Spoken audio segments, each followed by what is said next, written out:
अस्सलाम वालेकुम दोस्तों अगर आप स्कूल या कॉलेज में पढ़ने वाले तुलाबा हैं और मैं आपसे पूछूं कि आप फ्यूचर में कौन सा करियर ऑप्शन चूज करने वाले हैं तो मैं ये चीज गारंटी के साथ कह सकता हूं कि आप में से 90% लोगों का जवाब होगा डॉक्टर, इंजीनियर, MBA या फिर सरकारी नौकरी। दोस्तों मैं ये चीज गारंटी के साथ कह सकता हूं कि 90% लोगों का करियर ऑप्शन इन्हीं चार चीजों के पीछे छुपा हुआ है। दूसरा मैं ये भी चीज गारंटी के साथ कह सकता हूं कि आप में से कोई भी plant scientist, environmentalist, event organiser, bee keeper नहीं बनना चाहे।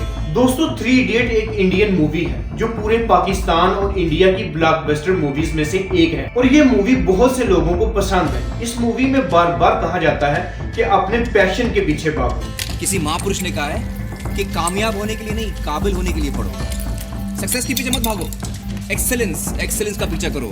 सक्सेस झक मार के तुम्हारे पीछे आएगी। लेकिन दोस्तों इस फिल्म के रिलीज होने के 15 साल बाद भी अगर हम इस फिल्म की ग्राउंड रियलिटी को देखें तो लोग अभी भी इन्हीं 4 गिने चुने करियर ऑप्शन के पीछे भाग रहे हैं। दोस्तों जब हम बात करते हैं पाकिस्तान के एजुकेशन सिस्टम की तो हम बात कर रहे होते हैं पाकिस्तान के स्कूलों और कॉलेजेस में पढ़ाए जाने वाले तरीकों की, यहाँ के एग्जामिनेशन सिस्टम की और यहाँ पर पढ़ाए जाने वाले सिलेबस की। लेकिन असलियत में दोस्तों ये प्रॉब्लम सिस्टम से बहुत ज्यादा बड़ी है। दोस्तों ये प्रॉब्लम है पूरे इकोसिस्टम की, ये प्रॉब्लम है पूरे इन्वायरमेंट की।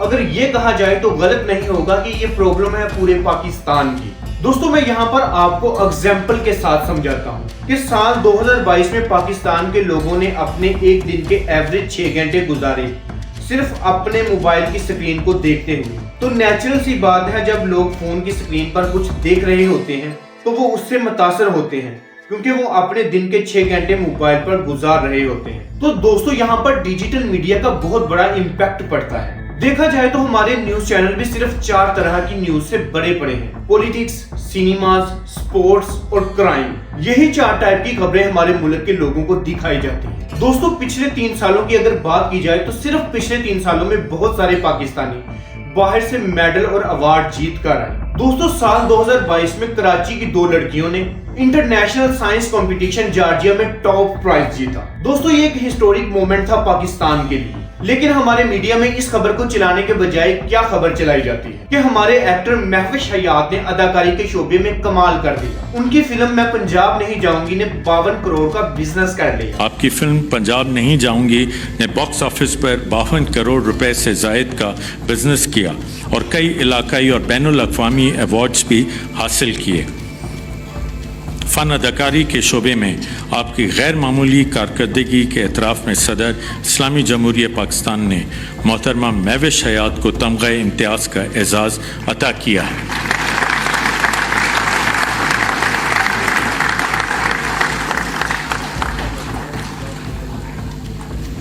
दोस्तों उसी साल 2022 में एक पाकिस्तानी लड़की सरूज साजिद सऊदी अरब में टेबल टेनिस कंपटीशन में गोल्ड मेडल जीत कर आती है, लेकिन हमारे मीडिया पर कोई जिक्र नहीं किया जाता उसका। दोस्तों इसके अलावा 7 अगस्त 2024 को पिछले ही साल 4 पाकिस्तानी स्टूडेंट्स न्यूक्लियर साइंस में 4 मेडल जीत कर आते हैं। क्या आपने उनकी कोई खबर सुनी हमारे न्यूज चैनल पर? क्या आपने हमारे मीडिया पर उनका कोई इंटरव्यू देखा? दोस्तों अब अगर इन विनर्स को न्यूज चैनल पर दिखाया जाए, हमारी खबरों पर दिखाया जाए, उनके इंटरव्यूज किए जाएं, तो ऑफ कोर्स सीधी सी बात है कि इसको देखकर और भी बहुत से लोग इससे इंस्पायर होंगे। लेकिन इसके बरक्स हमारा मीडिया फजूल तरह की न्यूज चलाने में मगन है। मंगू आप यहाँ पे कैसे?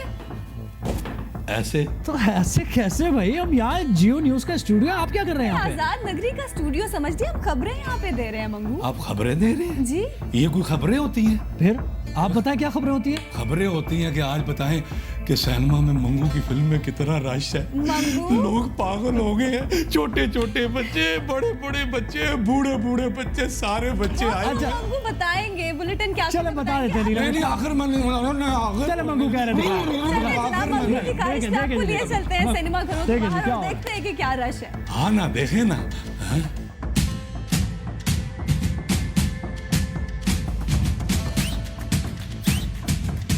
दोस्तों अब दूसरा फैक्टर यहाँ पर कई पेरेंट्स का होता है। अक्सर पेरेंट्स इस प्रॉब्लम को बद से बदतर बना देते हैं। दोस्तों बचपन से ही काफी बार हमने सोसाइटी से सुना है कि जो पेरेंट्स कह रहे होते हैं वो बिल्कुल सबका सब सही है। तो ऐसी सोसाइटी में अगर आपने अपने वालिदैन से कोई सवाल किया या फिर उनसे किसी बात पर डिसएग्री किया तो आप पर फौरन लेबल लग जाएगा, बदतमीज हो, अदब नहीं है क्या। लेकिन जरा खुद ही सोचकर देखो, अगर यहाँ बच्चे के पेरेंट्स समझदार होते तो पूरी दुनिया समझदार लोगों से बड़ी होती। तो ऐसा नहीं हो सकता कि हर बच्चे, हर स्टूडेंट्स के पेरेंट्स यहाँ पर समझदार और अक्लमंद हो। दोस्तों इसी रीजन से कई पेरेंट्स अपने आप को अथॉरिटी फिगर समझते हैं कि भाई जो मैं कह रहा हूँ उसे सुनना पड़ेगा, वही सच है। ये पेरेंट्स अक्सर अपने बच्चों को पनिश करते हैं, उन्हें मारते पीटते हैं। छोटी मोटी चीजों को लेकर अगर बच्चे ने डिसओबे किया तो उन्हें पनिश किया जाता है। दोस्तों ये मेरी जाती राय नहीं बल्कि दुनिया भर की रिसर्च ने ये प्रूफ दिया है कि ऐसे पेरेंट्स जब कहते हैं कि भाई हम तो अपने बच्चे को इंजीनियर ही बनाएंगे, पापा ने कहा मेरा बेटा इंजीनियर बनेगा, हमने तो अपने बेटे से कह दिया है कि भाई जितना भी टाइम लगे यूईटी, यूएमटी या वीयू में ही निकालना है। ये पाकिस्तान की टॉप इंजीनियरिंग यूनिवर्सिटीज हैं। कुछ लोगों से आपने ये भी सुन रखा होगा कि भाई हमने तो अपनी बेटी के लिए सोच रखा है कि ये डॉक्टर ही बनेगी। दोस्तों ऐसी बातों को सुनकर ऑलरेडी अंडर कॉन्फिडेंट बच्चा, जिसका सेल्फ एस्टीम ऑलरेडी गिरा होता है, वो कभी सवाल ही नहीं कर पाता। इसी रीजन से एक इनकन्वेंशनल कैरियर चुनना एक ऑप्शन ही नहीं होता, क्योंकि पेरेंट्स इन इनकन्वेंशनल कैरियर को नहीं चाहते। इन पेरेंट्स के दिमाग में यही चलता है कि भाई हमारे जमाने में ऐसा होता था, वैसा होता था, तो हमें पता है कि सही कैरियर ऑप्शन क्या है। कमाल की फोटो खींची सर उसने। इसको आप इंजीनियर क्यों बना रहे हैं? इसको तो वाइल्ड लाइफ फोटोग्राफर बनना चाहिए। सुनिए, आगे बढ़ेगा। हाथ जोड़ के आपसे गुजारिश करता हूँ, मेरे बेटे का फ्यूचर बर्बाद मत कीजिए। स्टेबल कैरियर चॉइसेस क्या हैं? दोस्तों ऐसे पेरेंट्स भूल जाते हैं अपने आप को वक्त के साथ अपडेट करना, और इसका नतीजा ये होता है कि समझ आते इंजीनियरिंग बन भी गया ना तो बहुत खराब इंजीनियर बनूंगा अब्बा। पाकिस्तान बनने के 77 साल बाद जब पूरी दुनिया में लोग अपना खुद का कारोबार कर रहे हैं, वहीं पाकिस्तान में आज के दिन भी सरकारी नौकरी टॉप डिमांड पर है। दोस्तों गूगल सर्वे के मुताबिक पिछले 8 सालों में करीब 10 करोड़ एप्लीकेशन जमा करवाई गई सरकारी नौकरी के लिए, लेकिन सिर्फ 11 लाख सरकारी नौकरियां एक्चुअली में अवेलेबल थी। दोस्तों ये जो रेशियो है यहाँ पर ये 1 in 100 है, यानी 100 लोग अप्लाई करने लग रहे हैं तो सिर्फ किसी एक को नौकरी मिल पाएगी यहाँ पर। और मैं यहाँ पर सिर्फ सेंट्रल गवर्नमेंट जॉब्स की बात कर रहा हूँ। दोस्तों ये 10 करोड़ वाला फिगर जो है, यहाँ पर आप एक ऐसी रेस दौड़ने लग रहे हो जहाँ पर स्टार्टिंग लाइन पर 100 लोग खड़े हैं, लेकिन सिर्फ फर्स्ट आने वाले को नौकरी मिलेगी। जो सेकंड आया, जो थर्ड आया, वो सब इस रेस से बाहर हैं, किसी को भी नौकरी नहीं मिलेगी और सबके सब रेस हार गए। तो बताओ फिर भला ऐसी रेस कौन दौड़ेगा जहां पर लास्ट आने का डर हो? दोस्तों इसीलिए मुख्तलिफ प्रोफेशंस को चूज करो जहां पर गिनती के चंद लोग, जहां पर हारने के चांसेस कम से कम हो और जीतने के चांसेस ज्यादा से ज्यादा हो। और एक्चुअली में इन कन्वेंशनल कैरियर का यही फायदा होता है कि यहाँ पर कंपटीशन कम से कम होता है और जॉब अपॉर्चुनिटी ज्यादा से ज्यादा होती है। दोस्तों अगर आप एक ऐसी रेस दौड़ोगे जहां पर आप एक अकलौते आदमी हो दौड़ने वाले, तो आप फर्स्ट आओगे, तो बताओ कैसा ही मजा आएगा ऐसी रेस दौड़ने में। दोस्तों दुनिया से जरा हट के कैरियर ऑप्शन चूज करना एक रिस्क तो होता है, लेकिन पर्सनली अगर आप मुझसे पूछो तो मैं ये रिस्क प्रेफर करूंगा वो 1 in 100 वाले कंपैरिजन के रिस्क में। अब यहाँ पर अपने पेरेंट्स को कन्विंस करना सबसे बड़ा चैलेंज होता है। अगर आप अपने पापा को जाकर कहोगे कि पापा मुझे प्लांट साइंटिस्ट बनना है, तो दूसरी तरफ से जवाब आएगा कि ये क्या होता है। अगर आप कहोगे कि मुझे स्टैंड अप कॉमेडियन बनना है, तो आगे से जवाब आएगा कि ये भी भला कोई काम है। अगर आप कहेंगे कि मुझे इन्वायरमेंटलिस्ट बनना है, तो कहेंगे इसमें क्या स्कोप है। अगर आप कहेंगे कि मुझे ग्राफिक डिजाइनर बनना है, तो आगे से जवाब आएगा स्टेबिलिटी नहीं है इसमें। आप कहेंगे मुझे वेडिंग प्लानर बनना है, तो जवाब मिलेगा क्या होगा इससे, क्या मिलेगा इससे। पप्पा जी बोल, पप्पा जी पप्पा। आगे नहीं पीछू जी लगा पीछू। दोस्तों हम लोगों को यहाँ पर एक्चुअली में अपने पेरेंट्स को सुधारने की जरूरत है। दोस्तों अगर पेरेंट्स के पास एक्सपोजर और नॉलेज नहीं है किसी कैरियर ऑप्शन के बारे में, तो उन्हें अपनी नॉलेज बढ़ानी चाहिए, लेकिन वो उल्टा बच्चों को जवाब देते हैं कि तुम वो करो जो हम कहेंगे। ऐसे केसेस में आप जाकर अपने पेरेंट्स को जवाब दे सकते हो और आप कह सकते हो कि पापा नौकरी तो मुझे करनी है, तो काम भी मेरी पसंद का होना चाहिए। आप क्यों फैसला करने लग रहे हैं इसमें? एक्चुअली में यहाँ पर सबसे बड़ा मसला ये है कि आर्गुमेंट्स को हमारी सोसाइटी में बदतमीजी समझा जाता है। क्यों ना कहते हो? इतनी सी बात पर आपको बदतमीज, नाफरमान और जाहल करार दे दिया जाता है। दोस्तों, दुनिया के सबसे ज्यादा कामयाब लोग और बड़े बड़े फिलासफर यही कहते हैं कि वो करो जो तुम्हें पसंद है। दोस्तों, 3 इडियट एक इंडियन मूवी है, उससे कौन वाकिफ नहीं होगा। इवन के उसके कैरेक्टर्स भी यही कहते हैं कि वो करो जो तुम्हें पसंद है। कमाल की फोटो खींची सर उसने। इसको आप इंजीनियर क्यों बना रहे हैं? इसको तो वाइल्ड लाइफ फोटोग्राफर बनना चाहिए। सुनिए। बहुत आगे बढ़ेगा।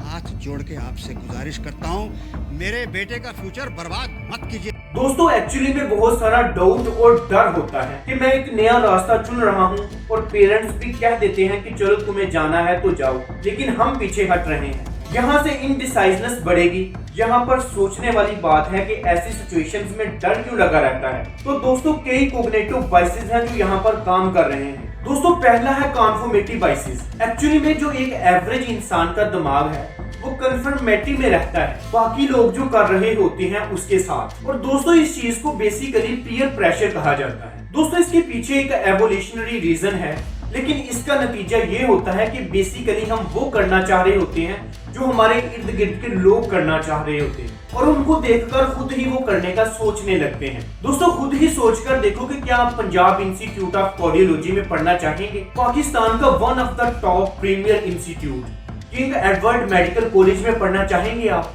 या फिर आप पाकिस्तान के किसी अच्छे प्राइवेट कॉलेज से डॉक्टर बनना चाहेंगे? तो वहां पर एवरेज पैकेज फीस का 35 लाख सालाना है। उसके बाद आपको अच्छी नौकरी मिलेगी भी या नहीं, इस बात का भी कुछ पता नहीं।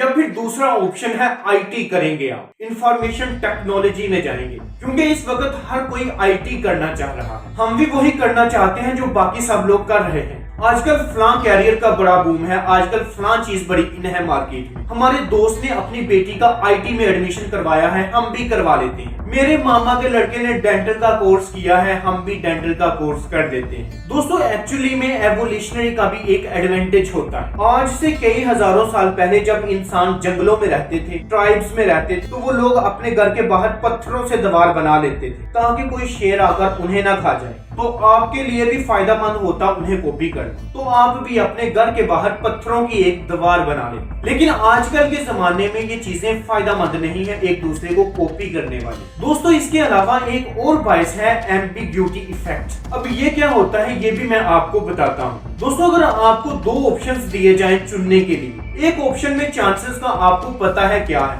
और दूसरे ऑप्शंस में आपको चांसेस का नहीं पता कि क्या है। फॉर एग्जांपल, पहला ऑप्शन है सरकारी नौकरी, जहां पर आपको पता है कि सक्सेस की प्रोबेबिलिटी 1 आउट ऑफ 100 है। और जो सेकंड ऑप्शन है वो है ग्राफिक डिजाइनर बनना, जहां पर प्रोबेबिलिटी ऑफ सक्सेस आपको बिल्कुल नहीं पता कि आगे जाके फ्यूचर में क्या होने वाला है। दोस्तों, रिसर्च ने बताया है कि इंसान उस ऑप्शन को ज्यादा चुनता और प्रेफर करता है जहां उसको पता होता है कि प्रोबेबिलिटी ऑफ सक्सेस क्या है। दोस्तों, हमारा दिमाग प्रेफर करता है कि ये एस्टिमेट्स और गेसेस ना लगाने पड़े। हम ऐसा ऑप्शन चुने जिससे हम ज्यादा फेमिलियर हो, जिससे ज्यादा सुन रहे हो, जिससे ज्यादा बात की जा रही हो और जिसका सक्सेस रेट हमें पता हो। दोस्तों, यही वजह है कि इंजीनियरिंग, मेडिकल और कॉमर्स कॉलेज आपको पूरे मुल्क के कोने कोने में मिल जाएंगे। दोस्तों, नारोवाल से लेके लाहौर तक और लाहौर से लेके इस्लामाबाद तक, इस्लामाबाद से लेके पूरे पाकिस्तान तक ये कॉलेजेस कोई भी प्लेसमेंट प्रॉमिस नहीं करते कि हम आपको यहाँ से फ्री होने के बाद अच्छी जॉब देंगे। और अगर किसी को जॉब मिल भी जाती है तो इनका सैलरी पैकेज बहुत कम होता है, लेकिन फिर भी लोग इनमें जाना प्रेफर करते हैं क्योंकि यही चीज नजर आ रही है। दोस्तों, यही चीज भी सरकारी नौकरियों के एग्जाम्स को लेकर है। दोस्तों, 2022 की एक रिपोर्ट के मुताबिक 20,680 लोगों ने सिर्फ 76 सीट्स पर अप्लाई किया और ये वो जॉब्स थी जो मल्टीटास्किंग स्टाफ की थी। दोस्तों, जहां पर आपको जॉब मिलने के चांसेस 0.005% है और अगर आपको जॉब यहाँ पर मिल भी जाएगी तो आपको सैलरी कितनी मिलेगी? 30,000 रुपया महाना। दोस्तों, अगर आप इसको कंपेयर करो एक वीडियो एडिटर या ग्राफिक डिजाइनर की सैलरी से, जिन्होंने अगर अच्छा काम किया तो उन्हें 70 या 80,000 रुपया महीना सैलरी मिल जाएगी।